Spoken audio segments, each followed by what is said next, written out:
Magandang gabi po sa inyong lahat. 32 minutos bago maghating gabi. Ang ating pag-usapan sa ngayon ay itong si Maria Catalina Cabral at ang kanyang driver. Lumalalim pong hiwaga sa usapin nito kay Maria Catalina Cabral sapagkat po may nakita naman tayo. Ito po mga bagay na nakikita ko. Una, ulitin ko, wala pong dugo na makikita na kumakalat doon sa lugar. Kung walang dugo, ang ibig pong sabihin ay kung may patay man natagpuan, matagal lang patay yun. Matagal lang patay yun. Tapos, kung matagpuan natin, may napakalalim na isang ebidensya na nakikita tayo. Yung damit na pula ng driver ni Maria Catalina Cabral ay siya rin ang damit na pula ng suot niya 5 araw matapos na kung saan siya nakita na patay kuno. Ulitin ko lang, mukhang malago pagkasalita ko. December 15, pumunta, mayroon tayong balita na lumabas sa mga TV na pumunta si Maria Catalina Cabral o si Cathy Cabral, USEC siya ng DPWH. Pumunta po siya sa ICI, Independent Committee or Commission on Infrastructure. So, yan na nakita natin. Ang damit doon ni Cabral ay yung parang brown na parang suit, no? Mahabang suit. Brown. Itim ang inside, ang pangilalim. Tapos, yung damit naman ng driver niya ay pula na may tatak parang Oakley, kulay asul. Tapos, nung araw na diniklara na nakita siya na nagpakamatay siya, ay siya rin ang damit ng driver, Oakley. Pero nagpa-selfie. Ang background niya ay, wala ka akong duda, ay mukha yun ni katawan ni Cynthia Cabral na nakaupo sa upuan. Pero paano mangyari yun? Yung upuan na yun, kaharap niya bangin. Hindi ako pwede maniwala na siya yun, kundi AI yun, kung ako tanungin mo. Inukit lang yun sa tinatawag naming app na Photoshop. Kasi ako marunong ako sa Photoshop. Kukunin ko mukha ang katawan ng tao, ilalagay ko ron sa may bato, at kaya kong gawin yun. Na kahit wala sa ron, kaya ko ilalagay. At nagpa-selfie pa yung driver. At ang araw na yon na kung saan niya iniwan daw si Cabral, nag-selfie siya muna bago siya umalis. Tanong, bakit naisipan niya mag-selfie?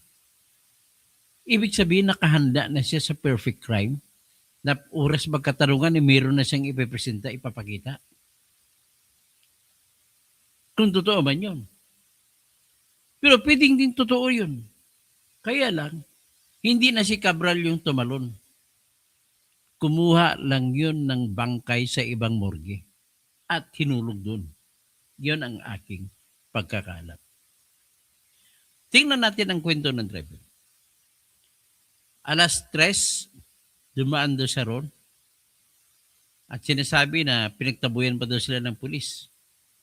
Asa ng pulis na yun ang nagtaboy? Kailangan natin ngayon. Maimbestigahan yung pulis na yun. Alas 3 ng hapon. So umalis daw sila pumunta ng Baguio.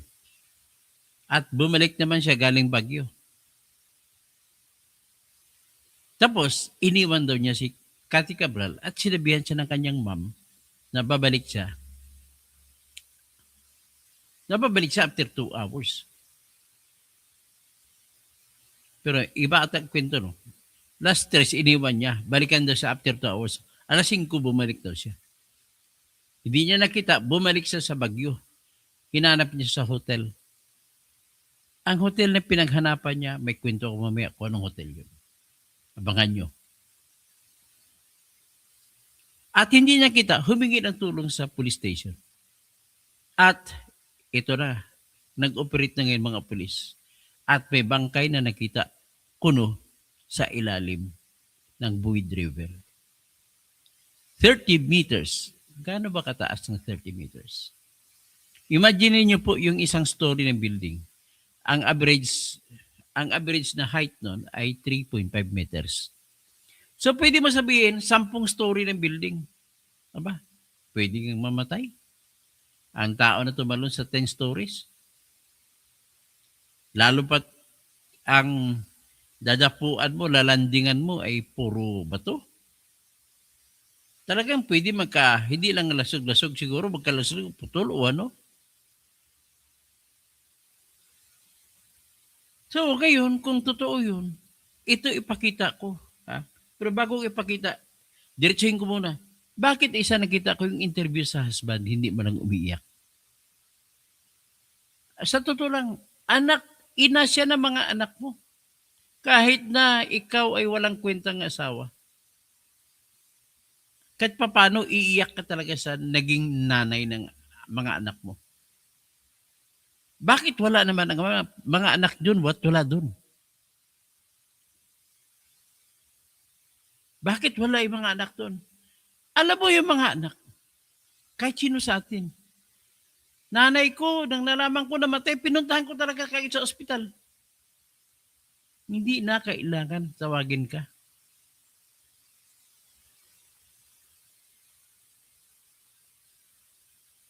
Tapos, may patay ba na binalot ng gold na foil? Di ko alam kung bakit saan nila kumuha ng gold na foil. Unusual yan. Kasi usually mga punerarya, kung may kung sa body bag ang dinadala. Kung hindi body bag, kumot. O ito ngayon, papakita ko ngayon ang mga nakikita natin.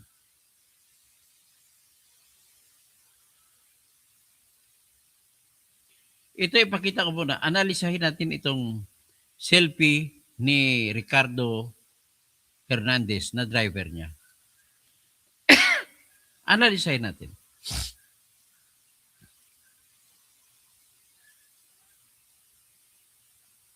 Yan, palakihin natin. So, nakikita nyo, ito yung upuan sa gilid ng kalsada sa Baguio, sa Cannon Road. At nakaupo si Cabral na nakaharap sa Buid River, sa Bangin. Ang tapang, no? Walang sino man sa atin ang magiging matapang. At, teka, bakit sobrang liit niya? Parang hindi siya proportionate. Kung nag-selfie ito si mamang driver, si Ricardo Hernandez, at ang background niya, bakit ganun kalayo? Bakit ganun lang kaliit ang figura ng katawan ni Cathy Cabral kung siya nga yan? Suspitsa ko nilagay lang yan dyan eh. Palakihin natin.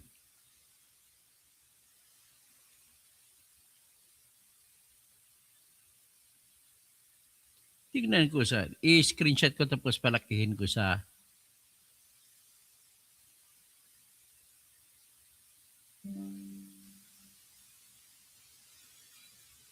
So ito nakahawak ako ng screenshot. No? Ako lang nakakita, hindi nyo makikita.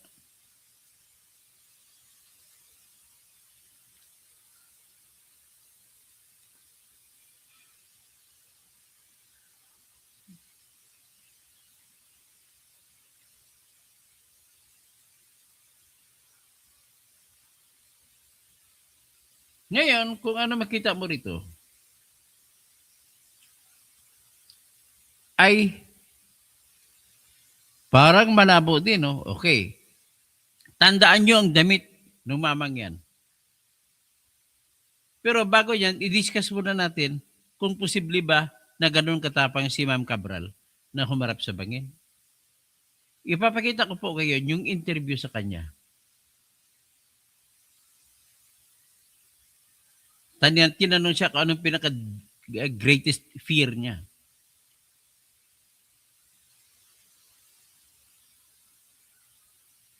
Itong interview kay Ma'am Cathy Cabral.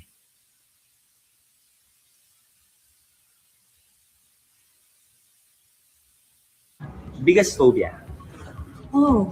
Heights. Biggest phobia. Heights. So biggest phobia niya, ang pinakamalaking kinatatakutan niya yung height, yung taas. So may altophobia siya.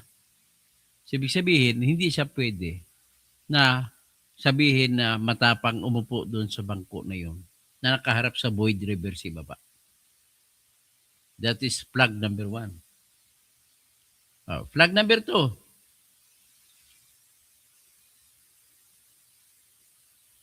Ito po, ipakita ko sa inyo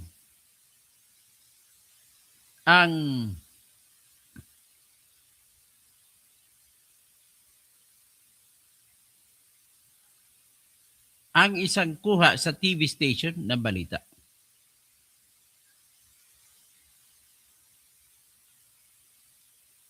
Ito yon.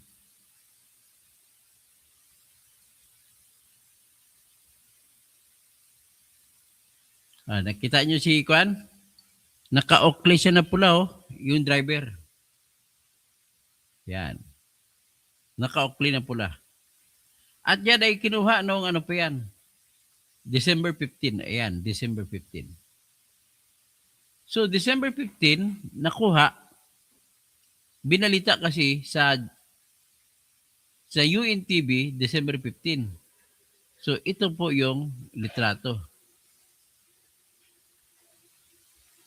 Palitin natin. I-play natin ang balita.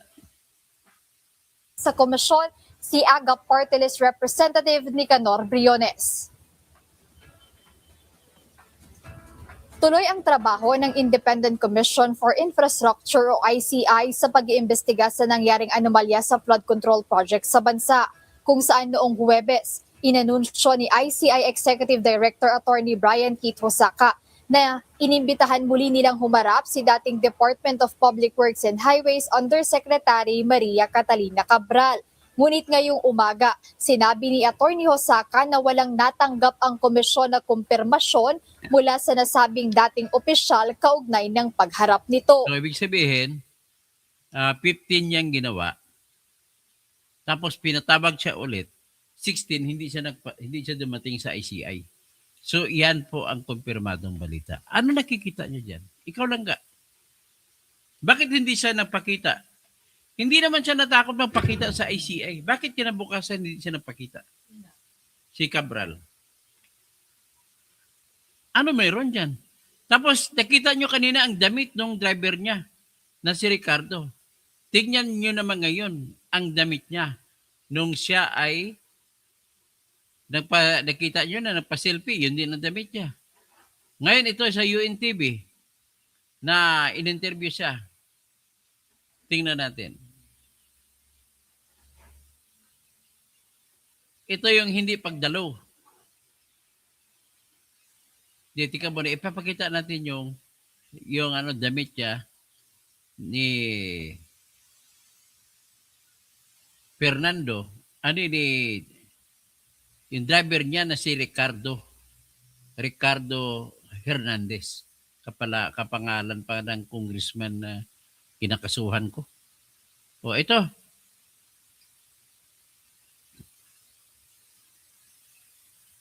O si Julia Faa. So tingnan natin ito nakakaduda. O ito yung damit ni driver nung siya ay in-interview nung gabi na natagpo ang patay si Cathy Cabral.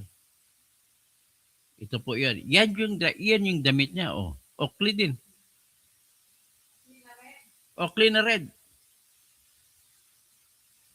Yan, hindi ko lang ipi-play kasi i-ano ako, tawag dito. Yan siya, oh. I-copyright strike ako ng ABS-CBN.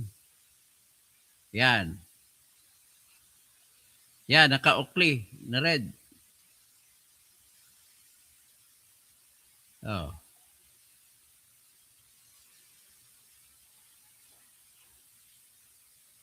Yan siya. So, ang tanong dito, numero 1. Hindi ba nagbibihis ang driver niya? Mula December 15 hanggang December 19. December 19 kasi yan eh. Hindi ba nagbihis ang driver niya? Eh di ba pag ikaw, boss, ayaw mo yung driver mo na mabaho sa loob ng sasakyan? Ang impression ko pa naman kay Cabral, maayos manamit. Laging bago. At saka, siyempre, may itsura siya. Nakita ko, ang forma niya talagang may dating. Sa English pa may arrive. Meticulous mga gamit niya, mga mga branded. So paano siya papayag na ang driver niya ganun damit pa rin? Sabi ni Ben reklamador, baka wash and wear. Ay naku, pag ikaw ang boss ng driver, gusto kong ako ang boss ng driver, ayoko nagti-t-shirt yan. Gusto ko naka-forma din. Gusto ko naka-coat-antay ako. Dapat ang driver ko naka-coat-antay din. Hindi, gusto ko naka-coat-antay. Ganun talaga. Kita mo, yung sila ni mga hari, sila ni Zuckerberg. Dami nilang gwardiya. Lahat ng gwardiya nila nakasuit, naka-coat-antay. So, malamang nga, talaga, AI ang drama nitong naka-selfie-selfie. Tapos, ito pa. Titingnan natin, kung titingnan mo yung nakuha na,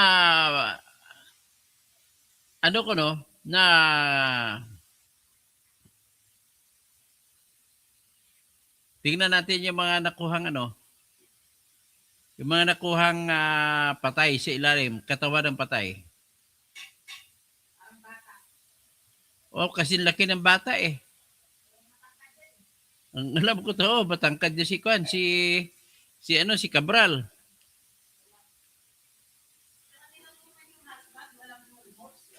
Mamaya, titingnan natin ng husband. Yan ang bangkay. May nakita ba kayong dugo dyan? May nakita ba kayong dugo dyan? Wala akong nakita ang dugo. Binalot ng foil na gold.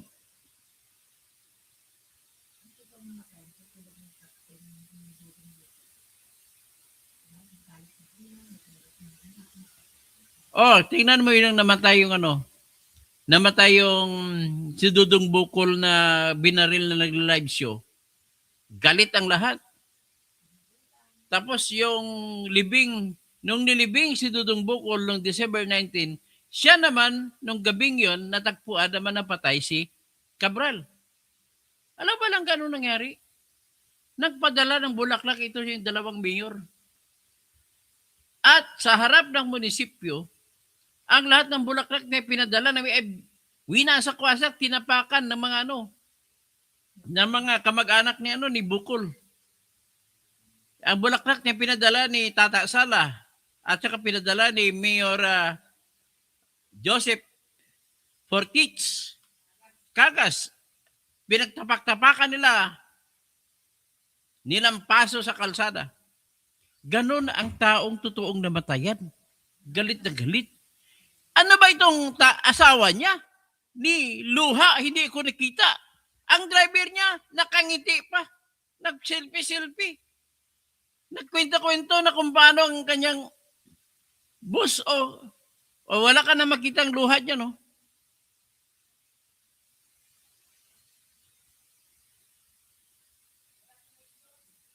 Tapos, sabi, pina-autopsy daw. wala man lang tayo nakitang independent na dapat may live stream nung inotopsy. Dapat pitawag natin kay Dr. Fortun. At saka, hindi mo malalaman kung katawan nga ni Cabral yun kung autopsy lang. Malalaman lamang natin yan kung DNA test. At dapat nandoon yung anak niya. Alam mo yung Baguio City, noong araw, mahigit 12 oras yung biyahiin. 6 na oras pinakamaga mula sa Metro Manila. Eh kung taga Maynila, sila ni Cabral, ang mga anak niya magaling sa Maynila, sa mabilis na takbo, sa NLEX, sa CITEX at TPLEX, wala pang 2 oras na sa Baguio na sila, ando na sila sa site. Ganon kayong kabilis. Ako nga nung may kaso ako sa Baguio RTC, Hall of Justice, galing ako sa Maynila. Pag 117 takbo namin sa kalsada, wala pang 2 oras na sa Baguio City na kami. So ito, bakit hindi lumitaw mga anak niya? Walang sinumang anak ang hindi pupunta sa kung saan natagpuan ang kanyang ina. Kung totoo yan, magwawala yan. Eh bakit itong asawa niya hindi man lang nagwawala? So ano ang drama dito? Ang drama na nakikita ko ay ganito. Pinalabas nilang patay yan. Maaring guilty mismo si Cabral. Pinalabas niyang patay na siya para hindi na siya imbestigahan. Yan ang una. Pwede niyang gawin yun. Number 2, pinalabas niyang patay siya, kasabwat niya yung mga magnanakaw sa flood control projects. At sino-sino yun? Walang iba kundi si Bongbong Marcos, si Romualdez, si Sandro. Kasi bakit? Sila lamang po ang kausap na direkta ni Cathy Cabral.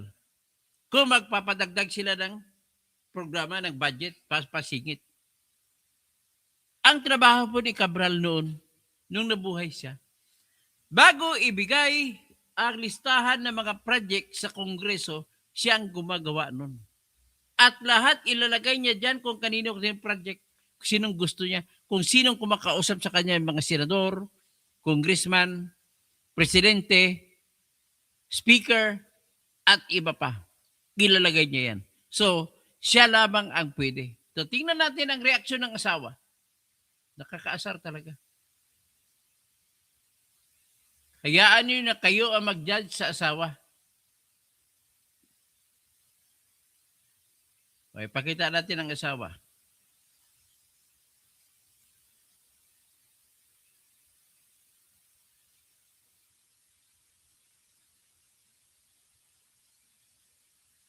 Klaseng mister to, hindi mo mahal asawa mo. Ang yaman-yaman pa ng asawa mo, iwanan mo, hindi pwede yan.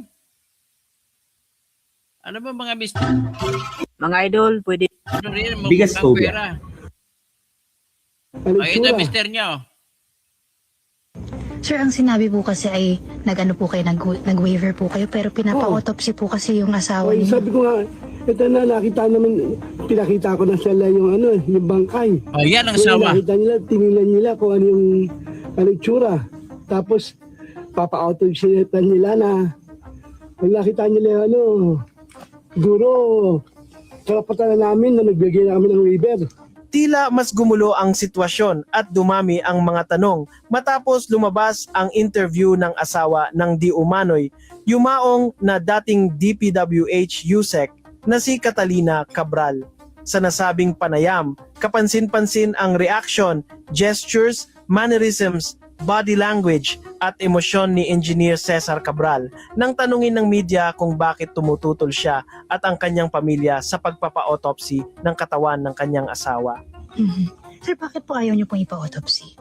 Alin? Yung, Ba't tayo papa-autopsy pa? Nakita mo na yung sarili mo na, yung sarili niya na hiwain mo pa? Mhm. Kasi nakita na ako na in-autopsy na binubuksan buo. Mhm. Tapos biyayaan lang, iiwan na lang Mhm. yung mga mag-autopsy. Mhm. Ikaw ba gusto mo namatay ka na? Gusto pang ano yun?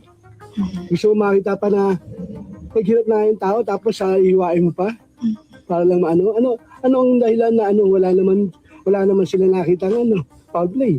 Mhm. Ayon sa ilang netizen na nakapanood ng interview, tila kulang umano sa emosyon ng kanyang mga sagot at taliwas sa inaasahang reaksyon ng isang nawalan ng mahal sa buhay. Napansin din ng marami na defensive ang kanyang tono at body language. Samantala, ayon sa gobyerno, sa pamamagitan ni DILG Secretary John V. Cremulya, kailangang mapatunayan na si Catalina Cabral nga ang nasawing natagpuan. Aniya, mahalagang siguruhin ito upang maiwasan na mabudol ang publiko. She is still undergoing autopsy and a DNA test to make sure that it's really her. Baka budol-budol to di ba? So naninigurado lang tayo na siya talaga yan. May bigat ang pahayag na ito, lalo't batid ng lahat na may malawak na kakayahan at resources ang pamahalaan upang alamin ang katotohanan. May kahilingan pa kayo sa government suite? Hinihiling ko lang kasi ako galing rin ang gobyerno eh. Sobra yung yan na nagpakahirap ang asawa ko. 42 years in service. Tapos ayan ang nangyayari. Dagdag pa rito, mismong si Catalina Cabral ang nagsabi noon na ang kanyang biggest fear ay heights. Biggest phobia. Heights. Kaya para sa maraming netizens, very unlikely na ang isang taong may acrophobia ay basta Yan siya mo lalapit o tatambay. Yes, Yan siya mo po. tatambay ang terminong ginamit ng mismong driver ni Cabral sa gilid ng isang matarik na bangin. Isa pang tanong, si Cabral ay taga Quezon City, kaya bakit siya mapupunta sa isang bahagi ng Cannon Road na walang CCTV? Para sa ilan, tila intentional ang location, isang bangin sa isang lugar na walang cameras para sa isang matandang babae na may takot sa heights. It doesn't make sense ayon sa netizens. Pero sir, nakikilala niyo po Oo. yung mukha ng asawa niyo? Oo, kilala na anak ko kaya bigay kami ng waiver. Para pa gusto nilang punto. So, Na para patunayan, gaano katagal kami nagsama ng asawa ko. naniniwala po kayo aksidente po yung pagkahulog Oo. niya? Kasi, ang punto lang naman doon, nagpunto siya dito para mag-unwind kasi masyado madaming pressure na. Sa kabila nito, iginiit ng pamilya, lalo na ng asawa, na aksidente ang nangyari at patuloy nilang tinututulan ang autopsy. Dahil dito, mas lalo pang lumalakas ang panawagan ng publiko na isailalim sa autopsy ang di umano'y bangkay ni Cabral upang malinawan ng lahat. Panoorin ang buong interview ni Mr. Cabral at husgahan ninyo kung ano ang inyong napapansin. Ngayon po, sir, ano po yung mga documents pa na hinihingi po nila?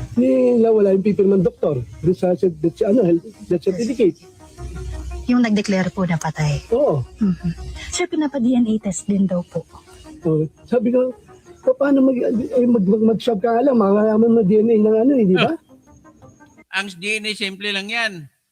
Kahit dugo lang o kahit kundit lang sa kanyang katawan. Pwede na ihambing sa mga anak niya. Hindi ikaw kasi hindi ka man niya kamag-anak. Pag napadaming proseso, pinapahirap. Kami na yung anak ko, tsaka yung ako na mismo sa O ayaw siya sa sabi DNA. ng asawa ko yan. Nanay niya na yan. Ba't ano pa gusto nila i-prove? Maghanap sila ng ibang tao? Yun lang magiging reaction ko dahil Ang reaction ko dyan, Mr. Cesar Cabral, kasabwat ka na rin. kung ikaw man, gusto mo ba nakita mo yung magulang mo o yung kasama mo sa bahay na asawa mo na nakita mo na nagka-disgrasya tapos gusto mo pabuksan mo pa yung kayo na siguro mag-umusga. So sir, para sa inyo, hindi po tumalon ng kusa yung Hindi. asawa niyo. Accidental. Siguro isang dente yun. Kasi Sir, ang sinabi po kasi ay Yan, nag-ano So, bahala kayo maghusga sa lalaking ito. Hindi ako maniwala na hindi mo mahal asawa mo. Kaya mo nga pinakasalan yan eh. Ito, sasagutin ko lang si Benmar Huerte o Ben Reclamador. Tanong niya, meron bang rights, Dr. Toto, ang government sa bangkay once government employee si Cabral? Ang karapatan una, pagpa-autopsy o hindi, ay nasa may-ari ng patay. That is a private interest. Pero kung ang patay ang pagkapatay niya ay merong nakakabit na public interest kagaya ng flood control. Dapat siyang i-autopsy at saka i-DNA test. Bakit? Kasi kailangan may siguro na patay na siya bago para pag tumakbo yung kaso, isumiti ang death certificate at sabihin na patay na siya. At kung titingnan man tandaan niyo yung mga computer niyang hawak, siya lang naglagay doon. Lahat ng bawat karga niya sa computer, may nakalista po dyan na petsa, oras kung kailan yung ginawa. Ngayon, kung patay na siya, tanging computer records na lamang magsasalita. Pero kung nandyan siya, kaya kailangan siya talaga. So para papayag ang korte na hindi siya antay, ay kailangan sigurado na siya nga yung patay. At kung patay siya, ay papasok na ngayon ang proseso ng paghahabol ng pera mula sa mga naiwan na sa pangalan niya. So apektado yan. So ngayon, kung ginagawa naman dito, ay ganito na namatay, sino ang makapagbenepisyo kung patay ng isang magnanakaw? Ang makapagbenepisyo dyan ay kapwa magnanakaw. Kapwa magnanakaw na pare-para sila hindi makukulong. Kasi wala nang ebidensya. Halimbawa, kay Bongbong, kung makausap si Bongbong sa kanya, tinatawagan siya lagi patungkol sa mga isisingit na mga proyekto. Si Cabral lamang ang makapagsabi ng personal kasi hindi naman nire-record yung tawag. Siya lamang ang kapagsabi ng personal kung sino-sino ang tumawag sa kanya. Lahat naman yan, mga tumatawag, hindi sumusulat yan. Kasi pag sulat, may ebidensya. Iniiwasan nila lahat ng sulat. So ngayon kung patay siya, ano na ngayon ang matitirang ebidensya? Well, medyo mahirapan tayo. Ang ebidensya lang, halimbawa, nakalagay si insertion. Ang problema, para pala kay Marcos yan, pero pinangalan sa ibang congressman. Ganon, yung mga ganong ebidensya, mahirapan tayo mag-identify kung kay Marcos ngayon o hindi. Kasi nga wala si Cabral. Pero kung buhay si Cabral, malalaman natin si Marcos ngayon ang nagpalagay. O di kay si Romualdez, o di kay si Sandro Marcos.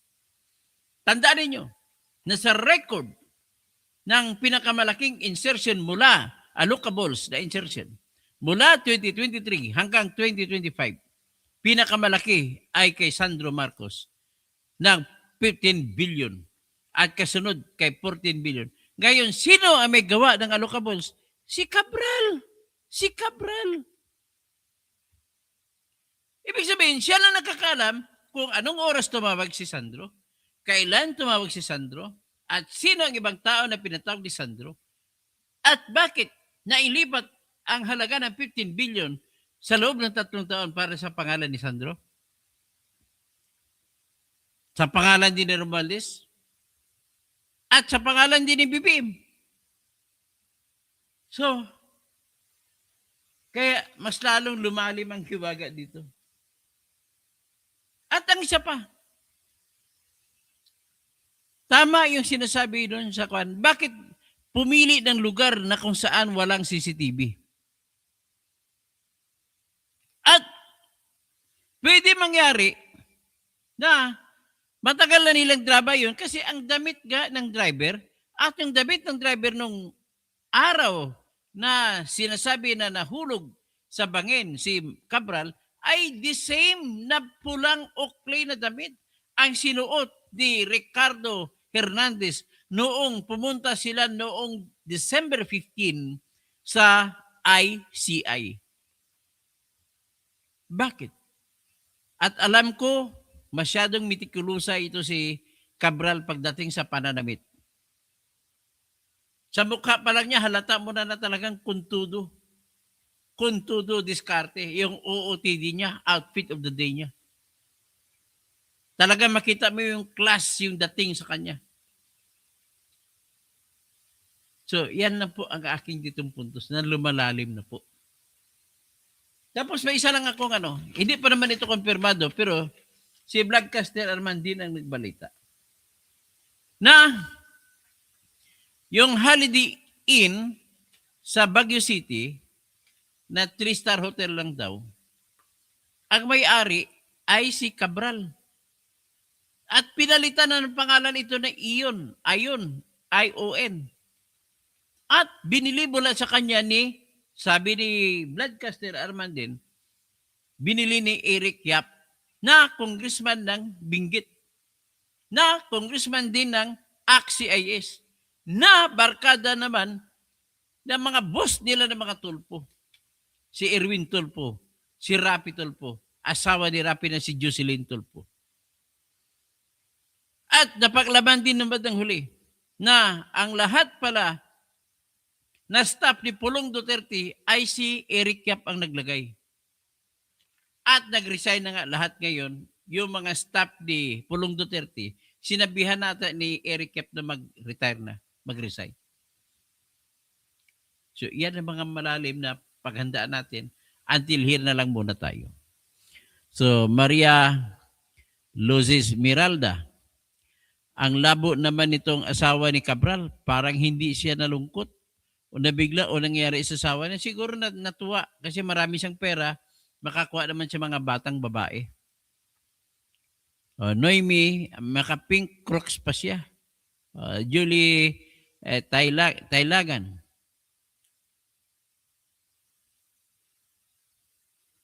Buhay si Mrs. Cabral. Ang conclusion ko, buhay si Mrs. Cabral.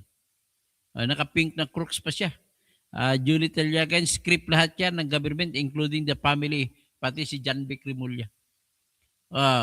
Frank Shane Sionco Beninati. Hi, Doc Toto, watching from Ontario, Canada. Keep safe always. Salamat po. Edwina Bon, panay ka hinala, kalbo. Hindi hinala yun. Analysis yun. Vince Moran, baka katulad lang yan ng kay Mary Ann Maslog, yung may fake death. O nga no, naalala ko, buti sinabi mo si Mary Ann Maslog, nagpalabas na may fake death certificate siya.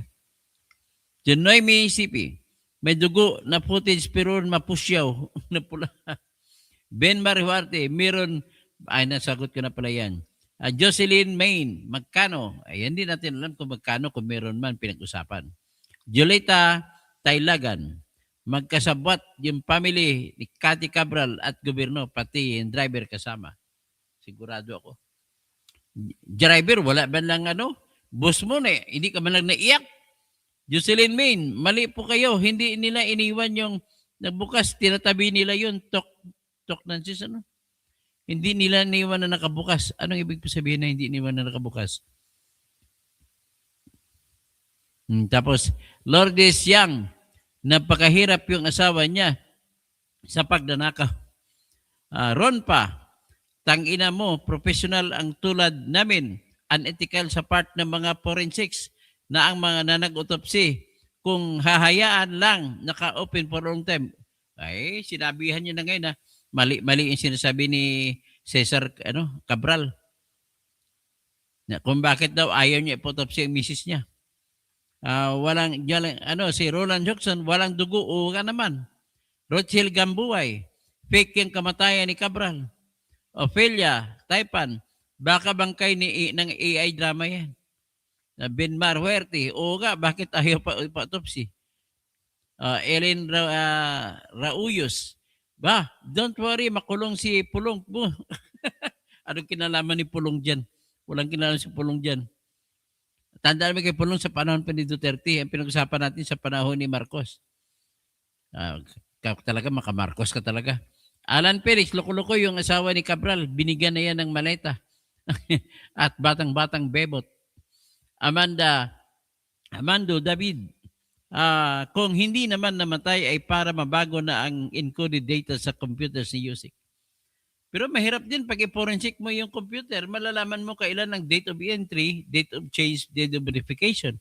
Kaya kailangan mo yung makatrace ka back. Ang problema lang to kung kaya ko ba, kung ako, kaya ko ba ibalik yung mga dati yung na-edit o nabura.